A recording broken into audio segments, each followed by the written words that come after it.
देखिए, हम बोले थे कि फिजिक्स एक्सरसाइज 3 खत्म हो गया तो बायोलॉजी पढ़ाएंगे। चलेंगे, हम लोग शुरू करेंगे बायोलॉजी। सबसे पहले जानेंगे बायोलॉजी यानी कि जीव विज्ञान क्या है। बायोलॉजी यानी कि जीव विज्ञान क्या है।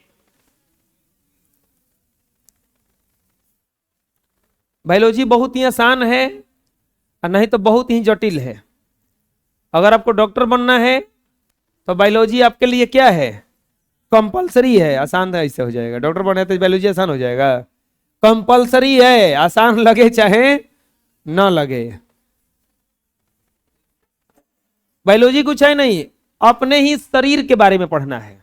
बायोलॉजी 2 प्रकार का पढ़ेंगे हम लोग, एक ह्यूमन के बारे में और एक पेड़ पौधे, इसके बारे में। बायोलॉजी में इनको भी सजीव कहा गया है क्योंकि इनमें भी कुछ सजीवों वाला क्रिया होता है। जीव जंतु भी हो गए जैसे चूहा, बिल्ली, कीड़े मकोड़े, वायरस तक, ये सब बायोलॉजी के अंतर्गत जीव विज्ञान में आते हैं। इनका अध्ययन करते हैं हम लोग। अच्छा लगता है ह्यूमन वाला पढ़ने में, और थोड़ा सा अलग लगता है वो पेड़ पौधों के बारे में। खैर, हम लोग जो पढ़ेंगे दोनों में अच्छा लगेगा, ठीक है। दोनों में कोई दिक्कत नहीं आना चाहिए। बायोलॉजी, जीव विज्ञान, मानव शरीर बाहर से देखने में जितना सुंदर लगता है उतना सुंदर ये अगर इसका कंकाल लाके रख दिया जाए ना तो नहीं लगेगा। हड्डी जो है ना, अगर वो सीरा में मिल जाए, रस्सा में, आहा, आनंद लेके खाएगा आदमी। और कहीं मिल जाए ना रास्ता में तो इसे घूम के पार होता है। बुझा रहा है ना। हड्डी अगर छिपा में मिल जाए तो आदमी खा जाएगा, और द्वार पर टंगा हुआ मिल जाए तो तांत्रिक बाबा का बुलाना पड़ेगा। तो ऐसे ही ह्यूमन बॉडी जो होता है ऊपर से देखने में सुंदर, गोरा काला जैसा भी दिखता हो, कंकाल अगर देखा जाएगा तो लगभग सबका एक ही जैसा है। लगभग सबका एक ही जैसा है। देखिए, बहुत सारी इसमें नसें लगी हुई हैं, बहुत सारे ऑर्गेनिज्म लगे हुए हैं। ये ह्यूमन बॉडी का कंकाल अगर देखिएगा तो कुछ इस तरह से आएगा, केवल स्केलेटन ही रहेगा इसमें। पूरा तरह से हड्डियों का जंजाल है, ऊपर से मांस है। इस अंदर में अगर ये प्लास्टर हटाइएगा ना दीवार में, कहते हैं ईंटा ईंटा दिखेगा। वही कर दिया जाता है, प्लास्टर पेंट कर दिया जाता है तो कुछ दिखाई नहीं देता है। वैसे ही ये सब है। बहुत सारा इसमें क्रिया होता है, जैसे कि ये हार्ट है अपना, हृदय, ये फेफड़ा है। इसके बाद में ये जो है ना तंत्रिका तंत्र है, ये ह्यूमन ब्रेन है। इसके बाद में ये देखिए आंत है, ये अग्नाशय है। तो इस तरह से कुछ पूरा तरह से ये जंजाल फैला हुआ है। ये तंत्रिका तंत्र है, न्यूरॉन है। तो ये पूरा मानव शरीर, जैसे हम लोग यहाँ कोई टच करता है पता चल जाता है कि टच कर रहा है, तो ये सब कुछ ना कुछ हमारे अंदर पूरा लगा हुआ है सिस्टम इसके लिए। तो इसी के बारे में हम लोग अध्ययन करेंगे। ये पूरा ह्यूमन का है। ये किसका है? आपका ह्यूमन का है, और पादप का नहीं है, यह मनुष्य का है। पादप का पेड़ पौधों में भी ऐसा होता है। जैसे अच्छा, पेड़ पौधों को छूने पर वो जानता है कि नहीं जानता है? जानता है। एक छुई मुई का पौधा आता है, छुई छुई तो मुई, उसका नाम है छुई मुई, आता है ना। छू दीजिएगा मुँह जाएगा, वो मतलब मुरझा जाएगा। ऐसे ऐसे है, छुइएगा मुझे रहा ना। सूरजमुखी का पौधा आता है ना, सूरजमुखी का, सूरज की तरफ से चलता है, घूमते घूमते घूमते ऐसे, फिर घूम के ऐसे ऐसे चलता रहेगा। इसका मतलब उसमें भी क्रिया हो रहा है कि नहीं हो रहा है? 10 बजिया फूल आता है ना, 10 बजिया फूल, 10 बजे फूला जाता है, शाम तक मुरझा जाता है, 10 बजे तक वो फूला जाता है। तो आखिर वो कुछ ना कुछ उसको तो पता चल रहा है। तभी तो आम गर्मी में क्यों फरता है? क्योंकि गर्मी में ही उसके जैसा वातानुकूलित समय आ जाता है जिसमें फर सकता है। सर्दी में काहे नहीं आम होता है? अमरूद जो होता है हमेशा होता है। और भी देखे होंगे पेड़, जामुन वामुन बरसात में होता है, बरसात में जामुन वामुन होता है। तो सब कुछ का अलग अलग टाइम होता है। वो समय के अनुसार अपना रूप क्या करने लगते हैं, बदलने लगते हैं। ह्यूमन बॉडी है, इसका भी कुछ होता है, वो सब पादप में पढ़ना है। चलिए, सबसे पहले हम लोग जानेंगे जीव विज्ञान क्या है। विज्ञान की वह शाखा जिसके अंतर्गत हम जीवधारियों के बारे में अध्ययन करेंगे, जीवन के बारे में अध्ययन करेंगे, उससे संबंधित घटनाओं के बारे में अध्ययन करेंगे, उसे ही कहा जाता है जीव विज्ञान। उसे ही क्या कहा जाता है बच्चों? जीव विज्ञान बहुत जटिल है। सबसे जो महंगा पढ़ाई है ना वो जीव विज्ञान का है, ठीक है। वो हेतु है कि हम अपने फीस में पढ़ा देते हैं सब कुछ, बुझा रहे ना। जीव विज्ञान, अरे एमबीबीएस करने जाइएगा ना अच्छे अच्छे कॉलेज से तो 1-1 करोड़ रुपया लगता है, 1-1 करोड़ रुपया लगता है, 1-1 करोड़ बता रहे हैं। अगर एमएस करना रहेगा तो और लगेगा भी। एमबीबीएस, मास्टर ऑफ बैचलर और मास्टर ऑफ सर्जरी, और एमएस कीजिएगा मास्टर ऑफ सर्जरी, एमबीबीएस के बाद एमएस होता है, तो और पैसा लगेगा उसमें। हाँ, लेकिन ये बात है कि अगर ढंग से कर लिए तो फिर इतना पैसा आएगा। 1 करोड़ का चाहिए, 1 करोड़ तो महीना में कमा लेगा अगर ऊंचा आ जाएगा तो। ऐसा नहीं 10 को ऑपरेशन मारेगा हार्ट का, बोलेगा 10 लाख रुपया लगेगा एक ऑपरेशन करने का।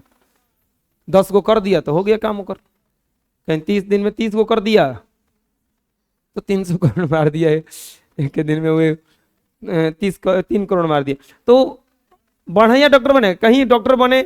अब एगो डॉक्टर बना, मान लो कि एगो ऐसे 8 क्लास में पढ़े रहा था, आज की बात है, तो हाथवा का नसवा देख रहा थी, लड़की थी से, देख तो नौस है। बोले क्या करेगी, डॉक्टर बनेगी? तो हाँ सर डॉक्टर बनेंगे। बोले क्या हुआ? तो सर नसवा इसका ठीक नहीं लग रहा है, तो हाथवा काट दो। क्या करेगी इसका? हाथवा जैसे काट के फेंक देंगे। तो हम कहेंगे अरे मूर्ख लड़की, कहीं उसका कहेगी कि नकिया टही नहीं लग रहा है गर्दनिए। हाँ आया है, देखो जी। कहीं गर्दनिया अच्छा ना लगे तो गर्दनिया काट के फेंक देगी गड़बड़ है जी, अजब वाला है। कोई यार जाके आदमी कहेगा कि सर डॉक्टर साहब हमारा नाक जाम हो गया है, नाक खराब हो गया है, काट के फेंक दो। तो पूछे कि ई काहे ऐसे? तो बोला गया कि आलू सर जी सड़ जाता है, तनकी मनी ठीक रहता है, तो सड़ल का क्या करते हैं बताइए? काट के फेंक देते हैं। तो मान लीजिए नाक खराब हो गया, जो चीज खराब होता है सब्जी में से काट के फेंक देते हैं, बाकी क्या बना लेते हैं। नाक खराब हो गया तो इतना दूर काट के फेंक देंगे, बाकी तो सही है।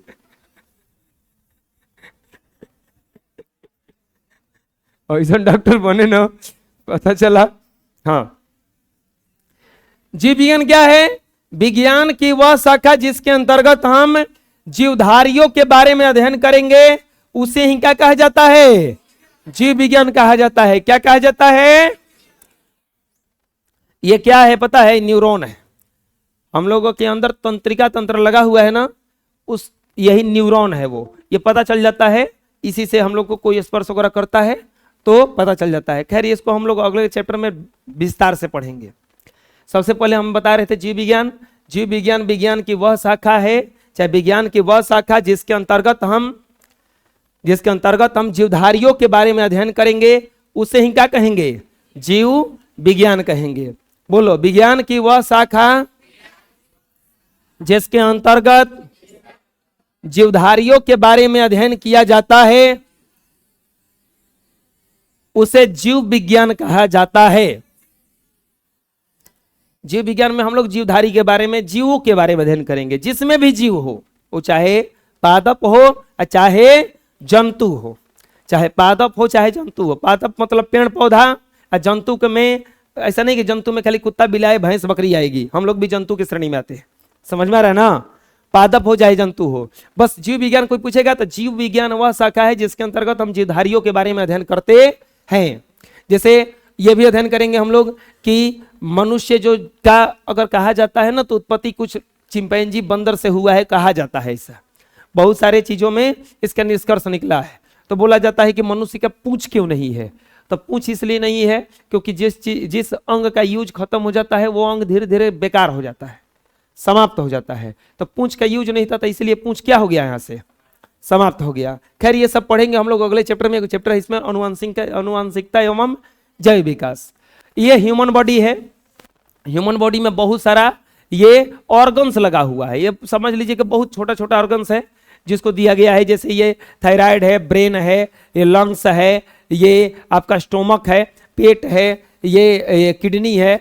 तो इस तरह से ये जो ह्यूमन बॉडी है पूरा तरह से उसके बारे में अध्ययन करेंगे कि ये कैसे कैसे काम करता है, क्या क्या चीज कैसे कैसे वर्क करता है।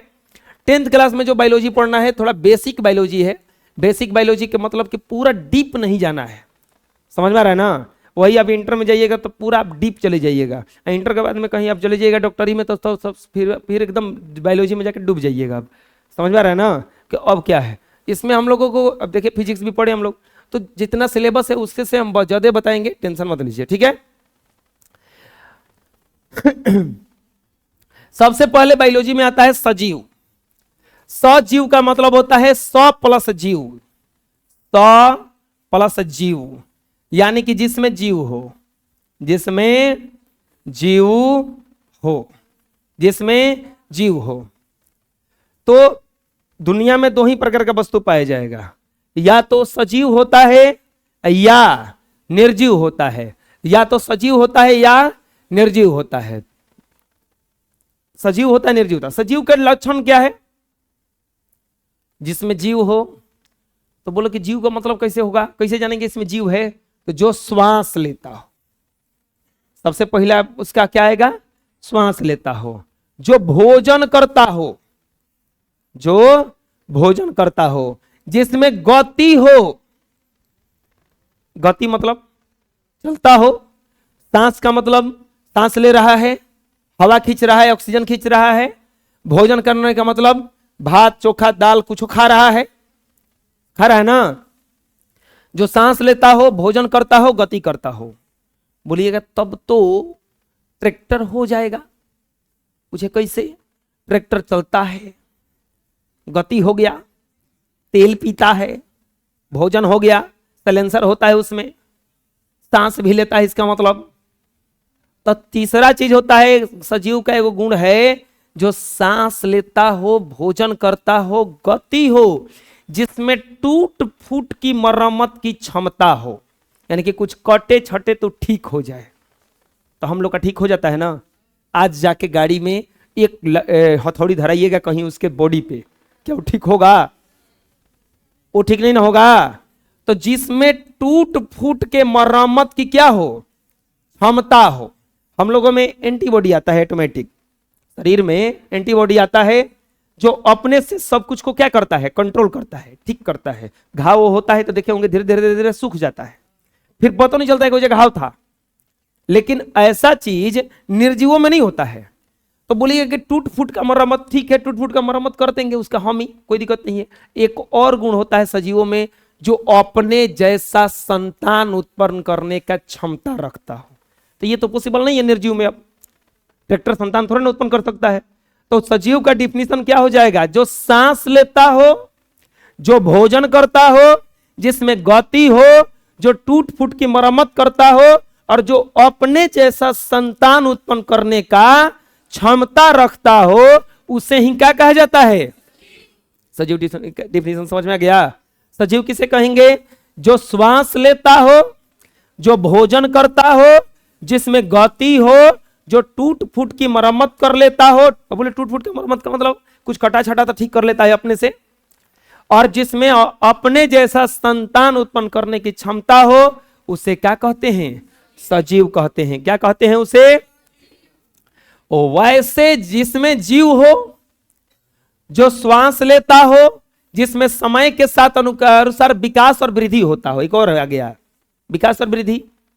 बच्चा जन्म लेता है, 1-1.5 फीट तक का होता है, धीरे धीरे 1 फुट का नहीं होता है, 1 फुट का होता होगा, धीरे धीरे धीरे धीरे 6 फीट का हो जाता है। विकास हो रहा है ना, विकास होता है ना। छोटे बच्चे धीरे धीरे धीरे क्या हो जाते हैं? बड़े हो जाते हैं। तो जिसमें विकास होता हो, जिसमें वृद्धि होता हो, गति करता हो, चलता हो, दौड़ता हो, कूदता हो। बोलेगा कि लंगड़ लूल होगा तो कैसे दौड़ेगा?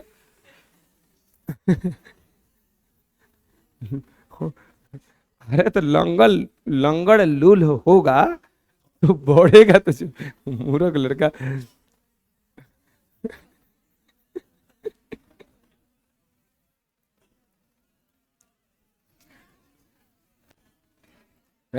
रुको, मूर्ख लड़का। अरे तो बढ़ेगा नहीं वो, ठीक है, दौड़ेगा नहीं, चलेगा नहीं, बढ़ेगा नहीं वो, कल्लू लंगड़ लड़का चाहे छोटी को बच्चा हो जो बेचारा विकलांग कहा जाएगा, उसको विकलांग हो तो क्या उसमें वृद्धि भी नहीं होगा? करानी को करना नहीं हो रहेगा वो, तो वृद्धि तो हुआ ना। मूर्ख लड़का सब है जो गति करता हो करता होगा, जिसमें अपने जैसा संतान उत्पन्न करने की, उसे क्या कहते हैं? जैसे गाय, भैंस, कुत्ता, मनुष्य, पेड़ पौधे, ये सब क्या है? सजीव है। देखिए पेड़ पौधे, मशरूम, चीता, बैक्टीरिया। अब देखिए लिखा हुआ है ना, कैरेक्टरिस्टिक ऑफ लिविंग थिंग्स। गुण क्या होता है? मूवमेंट, मूवमेंट मतलब इधर उधर जाना, रेस्पायरेशन सांस लेना, सेंसिटिव छूने पर अगर कुछ कुछ को होता है कुछ, न्यूट्रिशन पोषण खाता पीता हो, एक्सटर्शन उत्सर्जन करता हो, यानी कि उत्सर्जन का मतलब हुआ है कि जो अपशिष्ट पदार्थ है शरीर में, जो गंदे हैं, मल मूत्र है, उसका त्याग करता हो। बैक्टीरिया रिप्रोडक्शन, अपने जैसा संतान उत्पन्न करता हो। और ग्रोथ, धीरे धीरे क्या हो जाता हो? बड़ा हो जाता हो। तो ये सब अगर गुण रहेगा तो उसको क्या कहा जाएगा? क्या कहा जाएगा? समझ में आ गया सजीव? आए बोलिए। अब आता है बच्चों निर्जीव। जवन सजीवा में गुण था, अगर ओकरा में से एको दूगो गुण नहीं आया उसमें, तो काम खत्म। वो क्या है? क्या है वो? तो इसका डिफिनेशन हो जाएगा कि जो श्वास नहीं लेता हो, जिसमें जीव ना हो, जो गति न करता हो, जो अपने से संतान उत्पन्न करने की क्षमता न रखता हो, उसे ही क्या कहा जाएगा? निर्जीव कहा जाएगा। क्या कहा जाएगा? मोहित आज पढ़ने जाना है का? स्कूल ड्रेस बना के बुला दिया के कौन कहा है? अपने नॉर्मल ड्रेस में आया है, आपको देखे ना कि जल्दी जल्दी पढ़ने जाना है, आपको 9 बजे भगाइए देता कि जो तू जो हम आओ तो नहीं आज बिहार दिवस है, देखिएगा जाके स्कूल के गेट मत खटखटाने लगे, खोला जाओ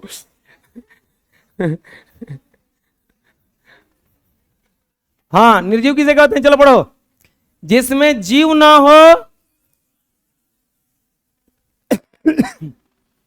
जो सांस न लेता हो, जिसमें समय अनुसार विकास और वृद्धि नहीं होती हो, जो गति नहीं करता हो, और जिसमें अपने जैसा संतान उत्पन्न करने की क्षमता न हो, उसे हम क्या कहते हैं? निर्जीव। समझ में आ गया?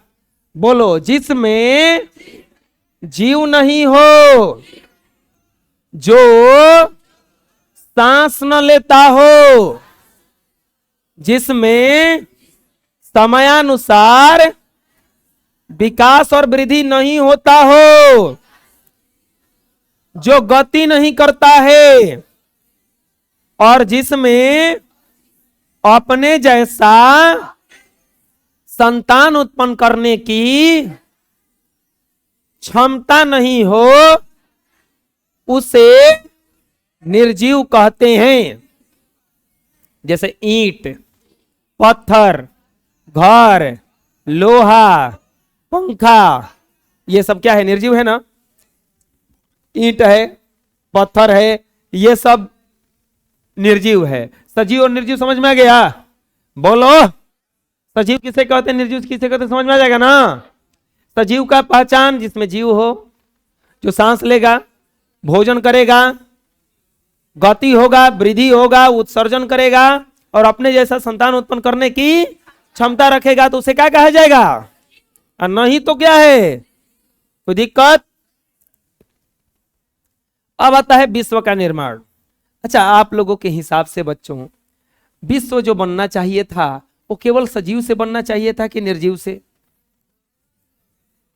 अरे सजीव निर्जीव का दोनों का कॉम्बिनेशन चलता है। अगर पूरा सजीव खत्म तो भी विश्व खत्म, अब पूरा निर्जीव खत्म तो भी विश्व। अरे आप सुबह सुबह उठ करके ब्रश करते हैं, ब्रश क्या है? निर्जीव नहीं है। पानी पीते हैं, पानी क्या है? निर्जीव नहीं है। चावल खाते हैं, चावल क्या है? निर्जीव नहीं है। सजीव निर्जीव का कॉम्बिनेशन चलता है ना, बैठे हैं बेंच पे, क्या है वो? निर्जीव है। खाली सजीव रहता कहां बैठते? जमीनिया कुछ ही है।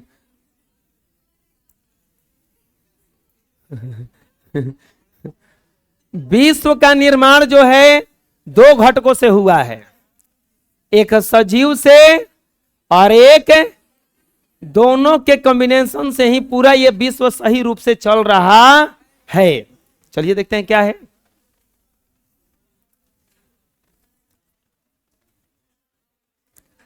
जो विश्व का निर्माण है, हाँ देख लो देख लो, ठीक है। अब जो विश्व का निर्माण है सजीव और निर्जीव घटकों से मिलकर बना है, सजीव और निर्जीव घटकों से मिलकर बना है। सजीव और निर्जीव दोनों साथ साथ होते हैं, दोनों समान तत्वों से बने हैं, दोनों पर ही प्रकृति के सभी नियम समान रूप से लागू भी होते हैं, लेकिन सजीवों और निर्जीवों में बहुत विभिन्नता है। का धूप लगता है तो क्या सजीवों पर ज्यादा लगता है और निर्जीवों पर कम लगता है? अरे निर्जीव पर ज्यादा लगता है। सजीव तो अपन लुका जाता है उन्हें जाके, बेचारा निर्जीव कहां लुकाएगा, वो तो पड़ा रहता है एक जगह। तो लेकिन प्रकृति का नियम, आंधी तूफान आता है तो सब पे बराबर आता है, सबके लिए तो बराबर आता है। हाँ, आदमी क्या किया, व्यवस्था कर लिया अपना, बुझा रहा है ना, नहीं तो ढहते विश्वास जैसा बह जाएगा ना कहीं, तो व्यवस्था कर लिया वो। सजीव निर्जीव दोनों पर प्रकृति के नियम समान लागू होता है, लेकिन सजीव और निर्जीव में बहुत विभिन्नता है। ऐसा घर में भी होता है, मान लीजिए 2-3 भाई हैं तो सबको क्या, पेरेंट्स जो होते हैं सबको तो बराबर पढ़ाते हैं, सबको बराबर ही मानते हैं, कोनो तेज निकल जाता है, कोनो महामूर्ख निकल जाता है, होता है ना ऐसा। तो वही दिक्कत होता है, उन लोगों में विभिन्नता खुद के कारण आता है, ऐसा नहीं कि सजीव निर्जीव है। क्या विभिन्नता का मौलिक कारण है? देखिए मौलिक कारण क्या है। सबसे पहले सजीवों का जो बनावट है वो अलग है और निर्जीव का बनावट जो है अलग है। सजीवों का बनावट संरचना और निर्जीव का बनावट और संरचना बिल्कुल क्या है, अलग है, बिल्कुल क्या है, भिन्न भिन्न है, अलग अलग है।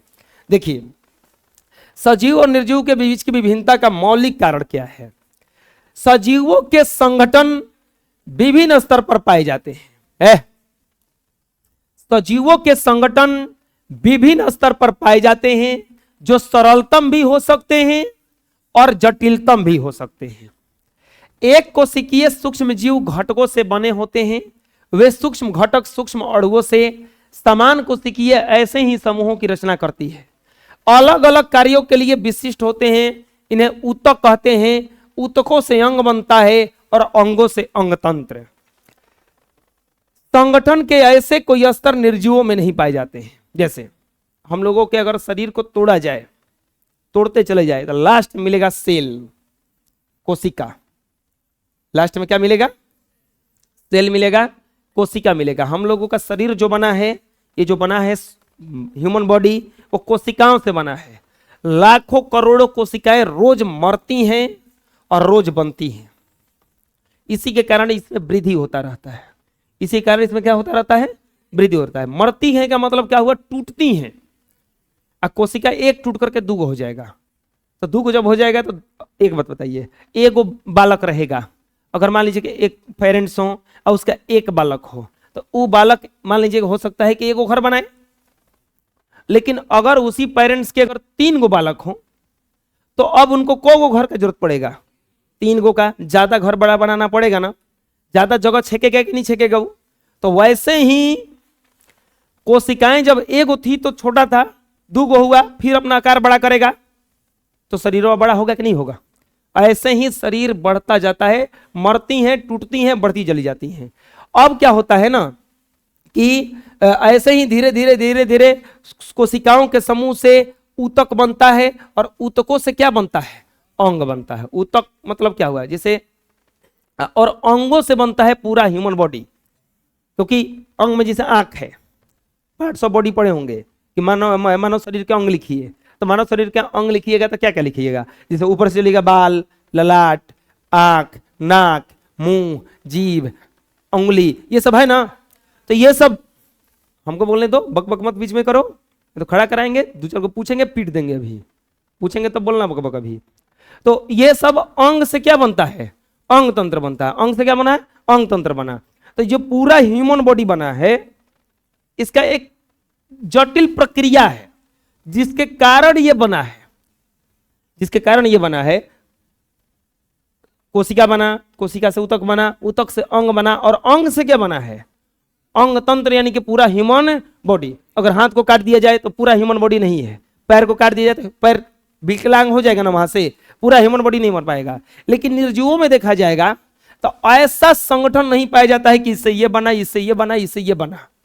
पहला अंतर ये आ गया। दूसरा, सजीवों में कुछ विशिष्ट लक्षण पाए जाते हैं। सजीव का कुछ लक्षण होता है, जैसे भोजन ग्रहण करना, सांस लेना, परिवहन, एक जगह से भोजन को दूसरी जगह पहुंचाना, उत्सर्जन, कुछ भी मल मूत्र है उसको त्याग करना, वृद्धि करना, धीरे धीरे आदमी का बड़ा होना, गति करना। लेकिन ऐसा निर्जीवों में इस प्रकार का लक्षण नहीं पाया जाता है।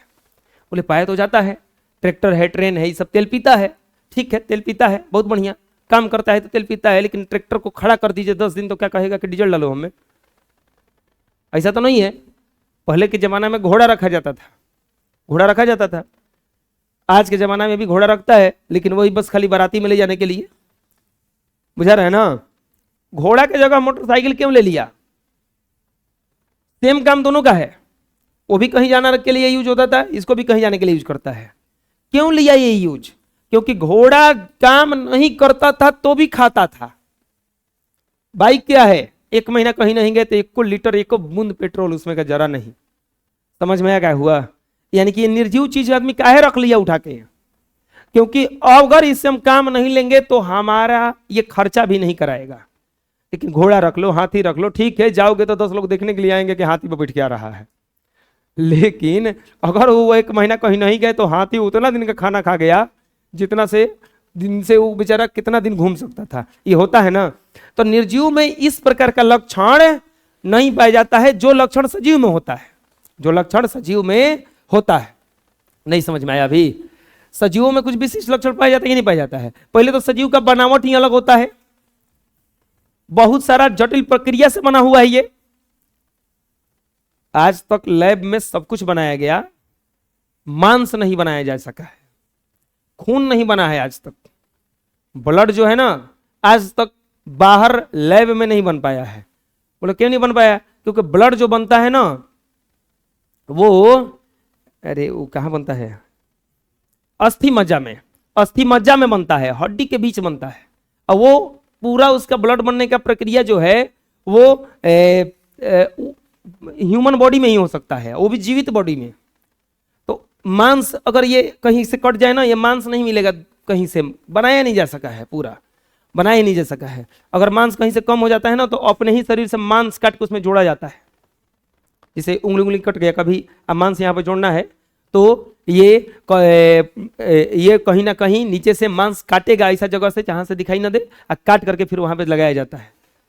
मांस कहीं दूसरा लग में नहीं करेगा। तो ये सब बनाया नहीं जा सका है। तो ये सब कुछ विशिष्ट संरचना है जो ह्यूमन बॉडी में बिल्कुल ही अलग है। अब ब्लड खरीदने जाएगा बहुत पैसा लगता है, नहीं तो आपको रक्तदान देना पड़ता है, अपना ब्लड दीजिए, क्योंकि ब्लड बनता नहीं है दूसरा जगह, लैब में नहीं बनता है। तो ये पहले तो संगठन में ही बहुत अलग पाया जाता है, निर्जीव में ऐसा संगठन नहीं पाया जाता है। कुछ विशिष्ट लक्षण है जो सजीवों में पाए जाते हैं, जैसे भोजन करना, ये हमेशा भोजन करता रहता है। एक छोटा बालक भी जन्म लेता है तो 1 घंटा 1.5 घंटे के बाद उसको भोजन देना पड़ता है। वहां से भोजन चालू हुआ तो वो खाएगा जिंदगी भर।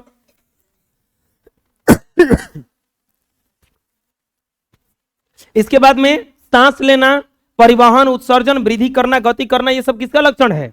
सजीवों का। सजीव अपने शारीरिक मरम्मत और अनुरक्षण करते रहते हैं। मतलब शरीर में अगर कोई टूट फूट होता है, कोई परिवर्तन आता है, तो ये खुद से ही सजीव अपना क्या कर लेते हैं? इसका मरम्मत कर लेते हैं। मरम्मत का मतलब क्या हुआ? दवाई वही लगा तो ठीक हो जाता है, वहां से अलग से कुछ नहीं करना पड़ता है। अगर आप कार खरीदे हैं, उसमें डेंट आ जाए ना तो जाकर के उसमें भरवाना पड़ता है, बाहर से उसमें कुछ दे करके उसको भर के बराबर करता है। लेकिन ऐसा होता है, हम लोग खाली क्या लगाते हैं? मरहम लगाते हैं, घाव खाली ठीक करते हैं, धीरे धीरे क्या हो जाता है? वो सूख जाता है, खत्म हो जाता है, पता नहीं चलता है कि वहां घाव भी था। तो ये सब विभिन्नता का मौलिक कारण है कि ये इन्हीं कारणों से सजीव और निर्जीव क्या होते हैं, भिन्न भिन्न होते। भिन्न भिन्न का कारण क्या है, सबसे पहले संरचना, दूसरा चीज कुछ विशिष्ट लक्षण, और तीसरा चीज टूट फूट का। यही ना तीन को कारण हुआ। विशिष्ट रचना में क्या हुआ कि शरीर बहुत जटिल प्रक्रिया से बना हुआ है, निर्जीव ऐसा जटिल प्रक्रिया से नहीं बना हुआ है। एक मैकेनिक था, मैकेनिक समझ में आ रहा है, गाड़ी उड़ी बनाता था, कार बनाता था। एक डॉक्टर गाड़ी बनाने आया, उसके पास कार बनवाने आया, कार का इंजन खोलने लगा। तनी उसके दिमाग में आया, बोला कि डॉक्टर साहब आप भी तो मरम्मत करते हैं और हम भी मरम्मत करते हैं, लेकिन आपका फीस बहुत ज्यादा है और मेरा फीस बहुत कम है। हम 300-350 में आपका पूरा इंजन खोल दिए, आप 3-3 हजार चार्ज कर लेते हैं, और भी जटिल प्रक्रिया आता है तो 3-3 लाख पे पहुंच जाते हैं, ऐसा का है। डॉक्टर कुछ देर बाद बोलने के बाद बोला कि तू ऐसा कर, हम जिंदा आदमी का शरीर खोल देते हैं, तू तनी चलते हुए गाड़ी का इंजन खोल दे, कार चलता रहे और तू इसका तनी इंजन खोल देना, तब तुमको समझ में आएगा। यानी कि हम इलाज करते हैं सजीवों का और तू इलाज करता है। अरे तू काम करता है तो इंजन को पूरा बंद कर देता है, लाइन उन सब काट देता है, हम चलते रहता है और डायरेक्ट दिमाग का करना है, पेट का करना है, चीर फाड़ कर देते हैं। इसीलिए तो डॉक्टर का फीस क्यों ज्यादा होता है, क्योंकि सर इसका ये जो बॉडी खोलता है तो इसके खोलने में सजीव का खोलता है, ये जटिल प्रक्रिया वाला का खोलता है, ये बेचारा निर्जीव का खोलता है। तो ये संरचना में अंतर है, तभी तो फीस कम है। इसके बाद में शारीरिक मरम्मत अनुरक्षण करते हैं। सजीव और निर्जीव में अंतर पता चल गया ना, क्या है क्यों है।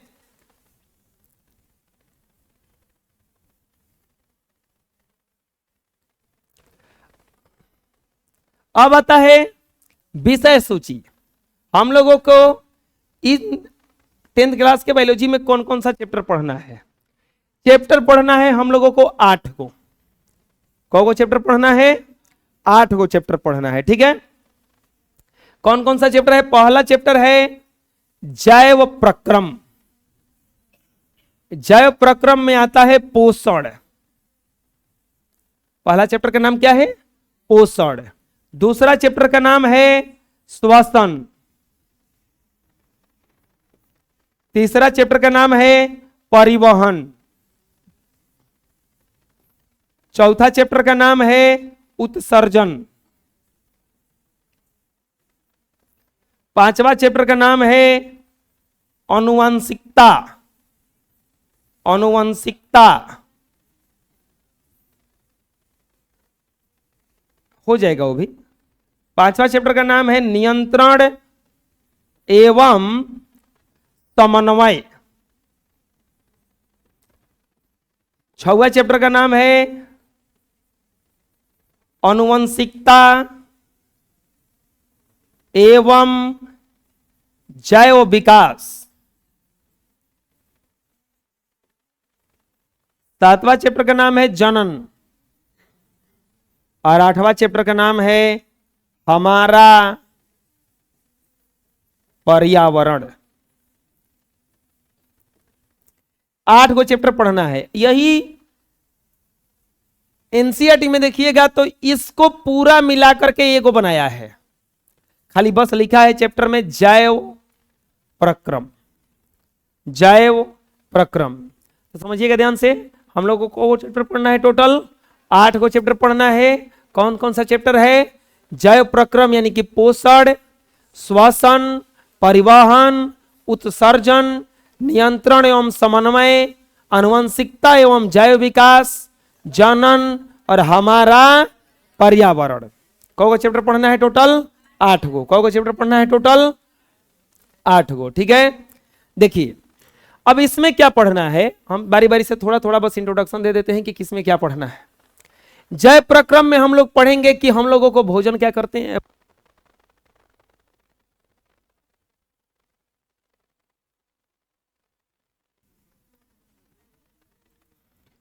जय प्रक्रम में पढ़ना है पोषण।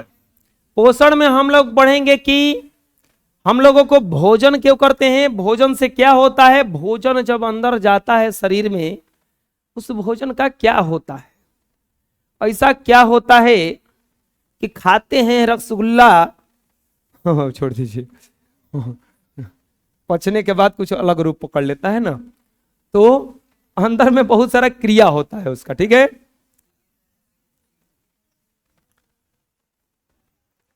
हाँ आप लोग तो महाज्ञानी,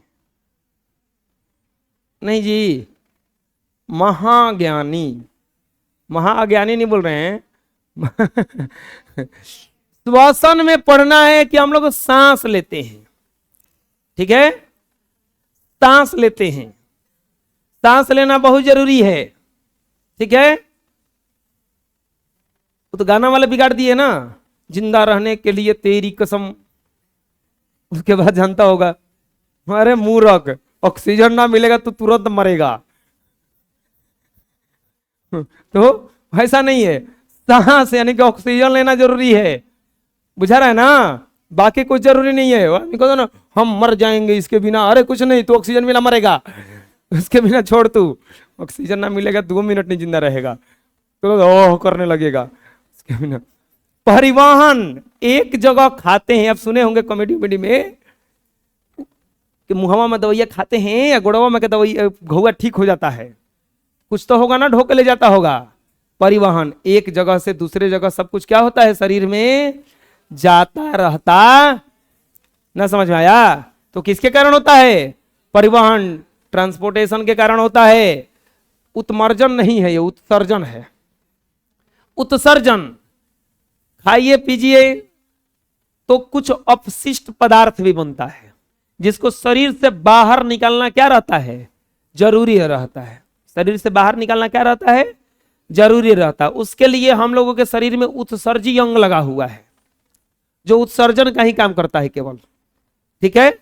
मनुष्य का सबसे मुख्य उत्सर्जी अंग किडनी होता है, ब्रिक होता है किडनी, वो साफ करता रहता है पूरे। सुने होंगे किसी किसी का किडनी खराब हो जाता है, किडनी खराब हो जाएगा तो समझ लो कि अब वो आदमी क्या करने वाले हैं, बेचारे जाने वाले हैं, इनका टिकट कटने वाला है, नहीं तो किडनी ट्रांसप्लांट कराना पड़ेगा, दूसरे को किडनी लेकर के देना पड़ेगा। हाँ बोलो बोलो,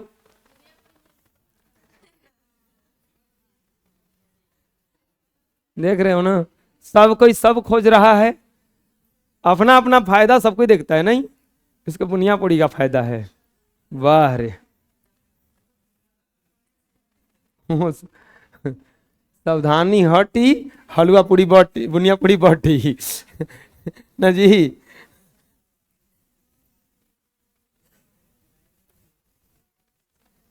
तू जाता होगा तो खाली बुनिया पूड़ी खाता है, काला जामुन खाता ही, कौन बता रहा है काला जामुन, तुमको कैसे पता, गए थे क्या उसके अगल बगल में कभी, तू किसी जानता है काला जामुन खाता है वो, तू नहीं खाता है, काला जामुन नहीं खाता है, कहे जी ए रुको,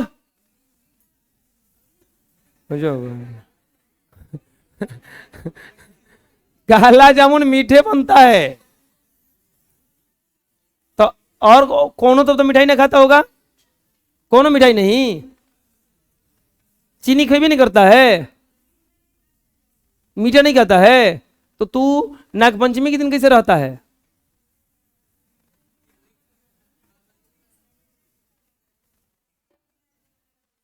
एक दिन एडजस्ट कर लेता है, देख रहे हो ना। ओतिगर ये बोलता होगा कि जाने दो, अब तो ये बचले बचे रसगुल्ले खा लेते हैं, एक दिन एडजस्ट कर लेते हैं। वो तो वही अलग गया, देखो वो तो होली में जो शराब वराब पीता होगा वो कहता होगा हम कभी शराब नहीं पीते हैं, बस दिन भर में कल एक बार पीते हैं, फिर हम नहीं पीते, पीने के बाद कहेगा अब हम ना पिए, हम देखो हम 3-4 घंटा तक। आपको पता है हम शाकाहारी हैं, काहे जहिया बनता है तो ये खाते हैं खाली।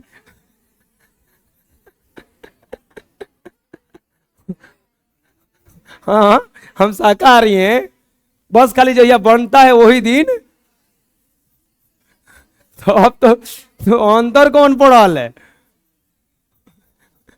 वैसे में तो सब शाकाहारी हो जाए। हाँ, उत्सर्जन। इसके बाद आता है नियंत्रण एवं समन्वय। नियंत्रण एवं, अचानक चौंकता है आदमी,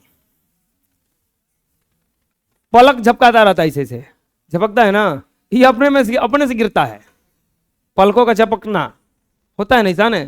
इसके बाद में कभी कभी देखे होंगे, भूख लगा है, बाजार में जाते हैं, तन की भूख लगल है, तनिए बढ़िया कुछ खाना मिला, जेब में पैसा, ऑटोमेटिक और भूख लगेगा। कोनो कोनो बात सुन के गुस्सा आता है ना। कभी कभी गुस्सा आता है, लेकिन अब जाहिर नहीं करते हैं, कंट्रोल कर लेते हैं। जैसे घरे पापा खिसिया रहे हैं कतनो, तुझे गुस्सा दिखा दीजिएगा, कहीं गलती से गुस्सा और दिख गया, फिर मुझे युद्ध दिखेगा। तो वहां पे नियंत्रण करते हैं ना। जनन क्या है? रिप्रोडक्शन, अपने जैसा संतान उत्पन्न करने की क्रिया ही क्या कहलाएगा? जनन कहलाएगा। इसके बाद में आनुवंशिकता एवं जैव विकास। कोई कोई बच्चा जन्म लेता है तो कहता है ना आदमी, एक नाक तो नाना जैसन बा, आंख एक अम्मा जैसन बा, बाल एक बाबा जैसन बा, दांत एक दादा जैसन बा।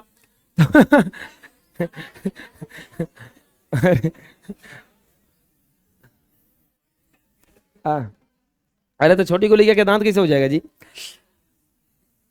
मतलब अरे हम अपने माता पिता के जैसा थोड़ा सा दिखाई देते हैं, देखने से पता चल जाता है कि नहीं नहीं लगता ये फलना का लड़का है, चाहे फलना की लड़की है, पता चल जा रहा है ना। तो ये कुछ कारण आता है आनुवंशिकता के कारण। हम में हमारे माता पिता का कुछ न कुछ अंश आ ही जाता है, जिससे पता चल जाए। हो सकता है रंग आ जाए, हो सकता है कि कद आ जाए, हो सकता है कि हाइट आ जाए, कुछ ना कुछ आ ही जाएगा। किसी किसी का देखेंगे 6-6 को अंगुरी हो जाता है। पक्का उस वंश में किसी न किसी का 6 अंगुरी होगा। अब एक बात और बताते हैं, थोड़ा सा पढ़ाएंगे इसको डीप में हम ज्यादा उस समय। मान लीजिए कि माता पिता थे यहां पे, इनका 6 उंगली नहीं था, लेकिन इनके पीछे इनके नाना का 6 उंगली था, बीच में मामा का भी नहीं था,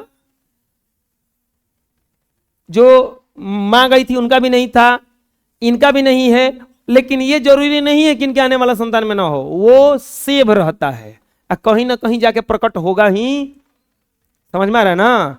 तो ये 6 उंगली हो जाना, चाहे कोई घर में काला निकला है अगर, तो हो सकता है कि बाद में सब गोरा निकल रहा है, लेकिन कभी ना कभी गुण प्रकट होगा ही होगा। कोई लंबा है, हो सकता है नाटा कोई आ गया, तो पक्का फिर बाद में नाटा वाला प्रकट ही होगा। तो ये आनुवंशिकता चलता रहता है। और हमारा पर्यावरण में पढ़ेंगे कि हम लोगों का पोषी स्तर कैसा कैसा है, हम लोग क्या खाते हैं, कैसे कैसे खाते हैं, क्या क्या चलता रहता है, ये सब पढ़ेंगे। ठीक है, समझ में आ गया चैप्टर में?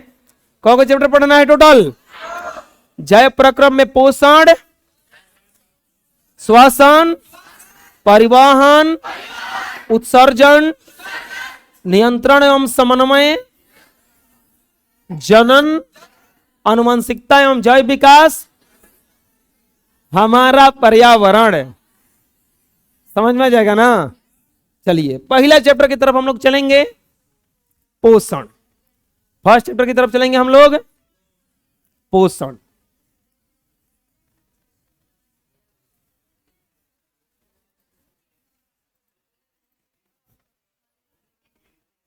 हाँ बच्चों, तो शुरू करेंगे हम लोग चैप्टर 1। चैप्टर 1 का नाम है पोषण। सबसे पहले पोषण, ये जैव प्रक्रम का एक हिस्सा है। किसका हिस्सा है? जैव प्रक्रम का। अब सीखेंगे हम लोग कि जैव प्रक्रम क्या है। सबसे पहला सीखेंगे हम लोग ये जैव प्रक्रम क्या है। लाइफ प्रोसेस, जीने के लिए, जीव जीने के लिए किसी न किसी क्रिया का अनुसरण करते हैं। जीव जीने के लिए जिन क्रियाओं का अनुसरण करते हैं अनुसरण करते हैं, जिसके बिना वो जिंदा नहीं रह सकते हैं, उसी को कहा जाता है जैव प्रक्रम। जीवधारी जीने के लिए जिन क्रियाओं का अनुसरण करते हैं, उन्हीं क्रियाओं को क्या कहा जाता है? जैव प्रक्रम कहा जाता है। क्या कहा जाता है? जैव प्रक्रम में बस 4 गो काम होता है, जिसके कारण आदमी जिंदा नहीं रह सकता है।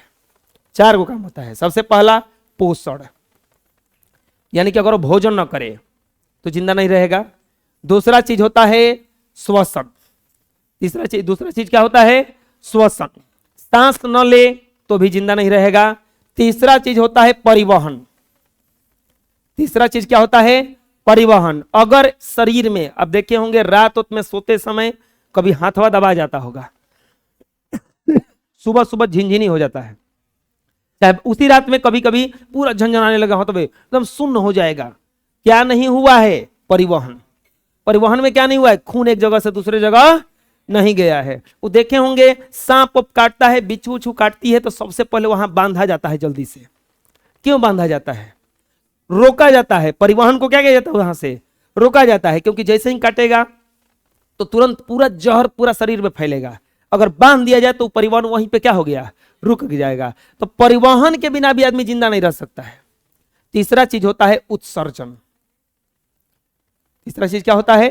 उत्सर्जन। अगर ये 4 गो क्रिया में से एक गो क्रिया टूटा तो पूरी बुनिया बटा।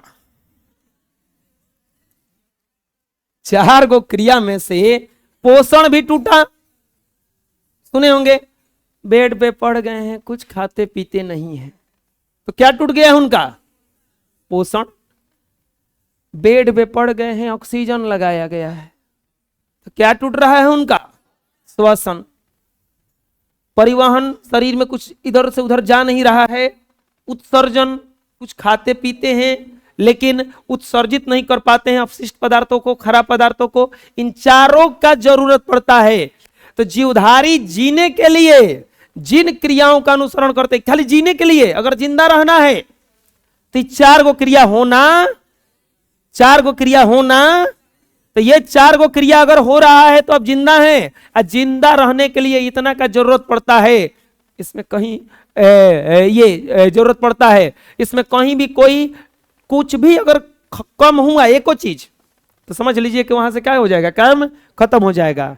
तो जीवधारी में होने वाली सभी सम्मिलित रूप से अनुरक्षण वह प्रक्रियाएं जो उनका बचाव कार्य करती है, उसे जीव प्रक्रम करते हैं। अर्थात जीव जीने के लिए जिन क्रियाओं का अनुसरण करते हैं, प्रयोग करते हैं, उसे क्या कहते हैं? हम जैव प्रक्रम कहते हैं।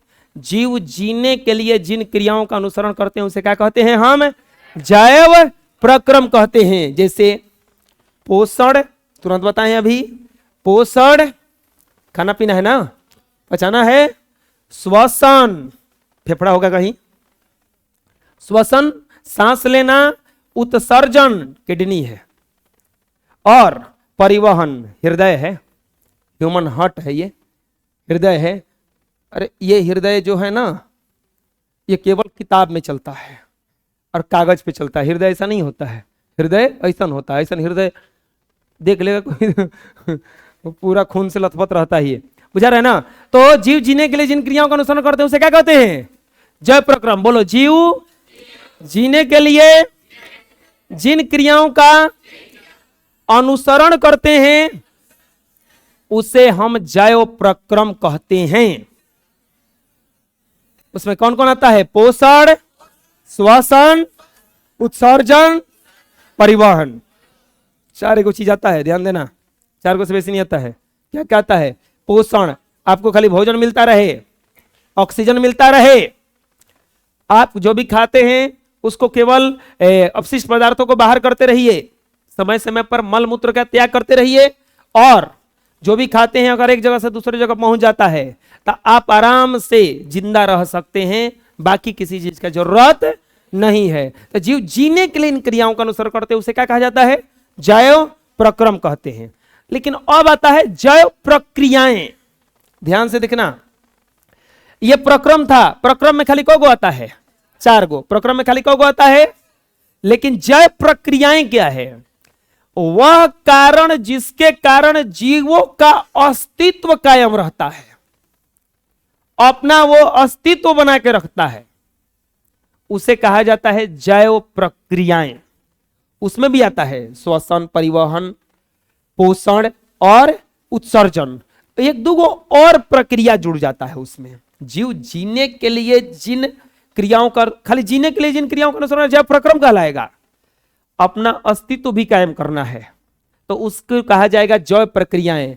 जीवधारियों के शरीर में होने वाली ऐसे प्रक्रियाएं जिनके कारण उनका अस्तित्व कायम रहता है, उसे जैव प्रक्रियाएं कहते हैं। जैसे पोषण, प्रकाश संश्लेषण, श्वसन, पदार्थों का आंतरिक परिवहन, उत्सर्जन, जनन, नियंत्रण एवं समन्वय, ये सब घटनाएं कहलाती है जैव प्रक्रम। जैसे आपको अगर भोजन खाली मिले, ऑक्सीजन मिलता रहे, परिवहन होता रहे और अपशिष्ट पदार्थों का उत्सर्जन होता रहे तो आप जिंदा रहिएगा, लेकिन जैसे आप मरिएगा, खत्म। लेकिन अगर रिप्रोडक्शन भी जोड़ दिए अपने जीवन में, जनन, तो आपके बाद भी आपका अस्तित्व क्या रहेगा? कायम रहेगा। आपका अस्तित्व क्या रहेगा? कायम रहेगा। इसके बाद नियंत्रण और समन्वय, बचना भी तो है सर्दी गर्मी से, तो इसके लिए नियंत्रण समन्वय। पौधे जो है प्रकाश संश्लेषण का अपना क्रिया करते रहेंगे, तो ये सब क्रिया क्या कहलाएगा? जैव प्रक्रियाएं कहलाता है। प्रक्रम क्या है? 4 गो खाली आएगा। प्रक्रम में क्या आएगा? 4 गो से बेसी हो गया तो क्या कहलाएगा? जैव प्रक्रियाएं कहलाएगा। क्या है? पढ़ो। जीवधारियों के शरीर में होने वाली वैसी प्रक्रियाएं जिनके कारण उनका अस्तित्व कायम रहता है, उसे जैव प्रक्रियाएं कहते हैं। जैसे पोषण, प्रकाश संश्लेषण, श्वसन, पदार्थों का आंतरिक परिवहन, उत्सर्जन, जनन, नियंत्रण एवं समन्वय। देखिए लाइफ प्रोसेस में क्या कहता है? न्यूट्रिशन। देखिए ये आदमी ढकेल के खा रहा है ना, इतना सारा पूरा खा रहा है ना। इसके बाद ट्रांसपोर्टेशन। देखिए ये जो हमारा शरीर का नस है, इस नस में देखिए बह रहा है कुछ हो। अब क्या बह रहा है हम जब पढ़ाएंगे परिवहन उसमें बताएंगे। प्लेटलेट्स होता है, आरबीसी होता है, डब्ल्यूबीसी होता है। इसके बाद में रेस्पायरेशन, सांस लेता है ना आदमी। कोरोना सांस के साथ अंदर जाता था तो मास्क लगा लिया आदमी। आज जन्मदिन है होकर आज, वाह अब तो कोरोना का जन्मदिन याद किए हैं जी, इनके लिए ताली बजा दो। हाँ बस बस बस बस बस बस, इतना भी बढ़िया कोरोना नहीं था। तो लाइए मिठाई उठाई बैठिए, कम से कम हमको तो दो। बिहार दिवस है आज बबुआ, ये नहीं याद है, इनका जन्मदिन याद है, कोरोना का जन्मदिन। कोरोना आते हैं, स्कूल बंद करवाते हैं। हाँ है एक्सट्रैक्शन, उत्सर्जन करना। रिप्रोडक्शन, रिप्रोडक्शन ये अंडाणु है और ये शुक्राणु है। इसके बाद डाइजेशन, भोजन का पाचन, न्यूट्रिशन, ये सब किसका हिस्सा है? जैव प्रक्रम, जैव प्रक्रियाएं का किसका हिस्सा है? जीने के लिए जिन क्रियाओं का अनुसरण किया जाएगा उसे कहा जाएगा जैव प्रक्रम। अस्तित्व के लिए जो प्रक्रिया चलेगा उसको कहा जाएगा जैव। कोई दिक्कत? बोलिए, यहां तक समझ में आया?